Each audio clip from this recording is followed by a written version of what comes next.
Our next game is Pilolo. Pilolo. Pilolo. It had a song. Pilolo. Yeah, for Bemi. That's Ga. That means Pilolo. There's nothing like crying in it. Literally. You don't have to cry. But let's read on Pilolo. What's up with Pilolo? What's it about? Okay. About Pilolo. Yeah. The players gather at a start finish line. The leader then yells Pilolo, and the players run to find a hidden object and get back to the finish line first. The person who crosses the line first wins. Oh. Okay, so then as a group of people, a group of kids, they hide stuff, and the one who finds it, there's a particular finish line. You have to, whatever you find that is hidden, you pick it and you run, cross the finish line, and you are the winner.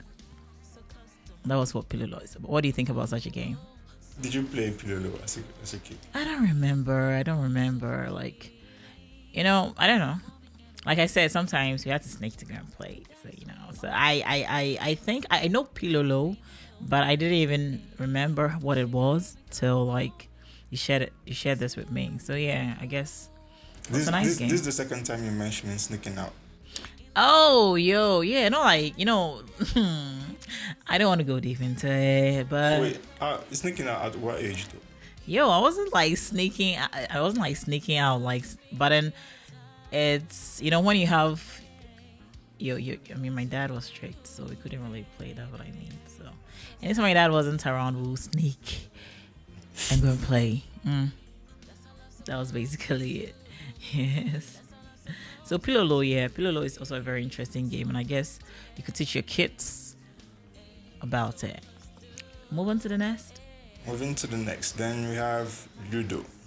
Oh, Ludo. As for Ludo, Ludo is like Ludoing everywhere. Even now, we still have like Ludo, and I mean, but Ludo. I mean, Ludo is across Africa, so. Okay, what do you remember about Ludo? I mean, still. What I remember about Ludo is that game literally like splitting families up. Oh, well, how do you say that? Home kick. How was yours? How bad was Number one housebreaker. number one housebreaker? Oh God. Because I used to play with my cousins. Okay. With my cousins and my aunt as well. Mm-hmm. So yeah, long story short, it never really ended well. Like, it's always like little family beefs and Did you stuff. get anybody crying or something? Someone got me crying once. My aunt. Your aunt. Oh, auntie, please. But anyway, that's the kind of game that if you have an issue with somebody, you don't play with the person. Mm-hmm. It's the same as Zanzama. When I have an issue with you, I'm going to hit you so hard, you're going to feel it. but Ludo had its own thing going. I think it had this wicked rules for the Ghana Ludo like players. We had wicked rules, like home kick, side kick, corner kick, which had they have very like very very funny wicked rules, and that made the game really fun. I did 100%. Yeah, but I guess so. Ludo is still Ludoing. It's something that we are still playing. It's not out of the system. Hi, teach your kids how to play Ludo. Let's move on to the next game. Okay, for the next game we have clock parachutes. Parachute. I knew we didn't have parachute then in Ghana, so I don't even know. Wait, can you read about it? Clock parachutes, like I think the type of that game where you tie a piece of cloth around Oh, okay. in your back and wait for the wind to blow. And then it's carried. Oh yeah, that game. I finished my mom's cloth with that game. And then you wait for the wind to blow. You never do it during the rainy season. You always do it when like it's I think I had a bit of that. I had a taste of that. It was a very nice game, to play. Yeah, and you run, with the whole cloth at your back, and you just hold the ends of the cloth tight, the other end to your waist, and then you have this hoodie at your back, and you run with the wind, and you go like, you can probably be sloping from a high mountain A to high the mount. yeah from a high or maybe stairs or something. But when you fall, you fall in. Sorry. All right, let's move on to the next. Okay, Then let's go to the next game. we have Alikoto. Alikoto. Did I ever know Alikoto? Yeah, I know Alikoto. Can you read more about it? Alikoto. It has this round thing that you could just spin. Yeah, I think that's the Alikoto game. Alikoto is a game played by children in Ghana. Alikoto requires the cover of a pen and the cover of a size D batteries. Ooh. By combining these two, you can create a simple toy that can be spun, called Alikoto. The idea is that players spin the Alikoto and try to turn it flat in its head by hitting its bottom with the side of their palm. Okay. Whoever fails to turn the Alikoto on its head will be hit with it or on the hand by the other players who successfully manage to do it. Oh, I see. I think I remember how it was created, like with the big pen head. And I think maybe the version of what we played was different from what you're sharing. We had our own version or something. How is your version? Our version was, there's this batteries. We had these batteries then in the 90s, early mid 90s that had, the name was, I think, Sun Watt batteries and I think Tiger Head batteries. And it had this, the top was either black or bluish. And then it had a hole in the middle. So you have the big pen. You had this big, the cover for the big pen. You just take the cover and slot it into the hole. And it's just kind of like fits in perfectly.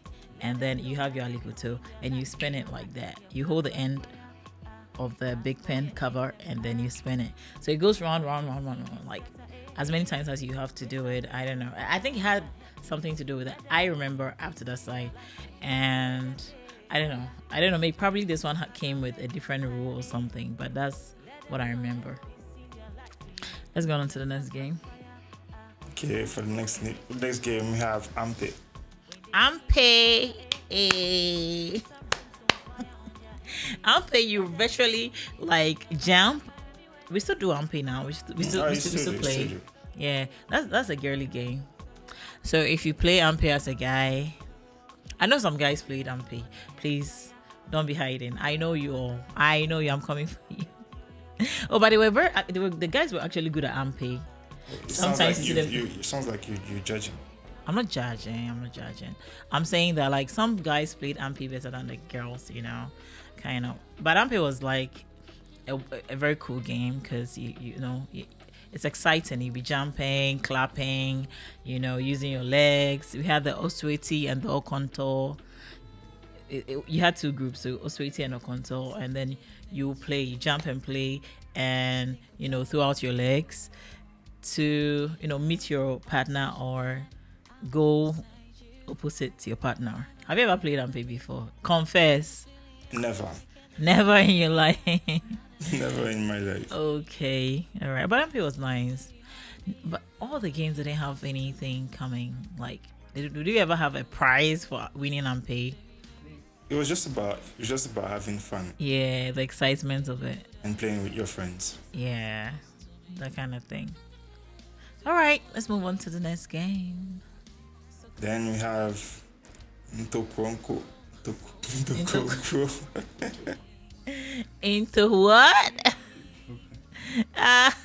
Into crow.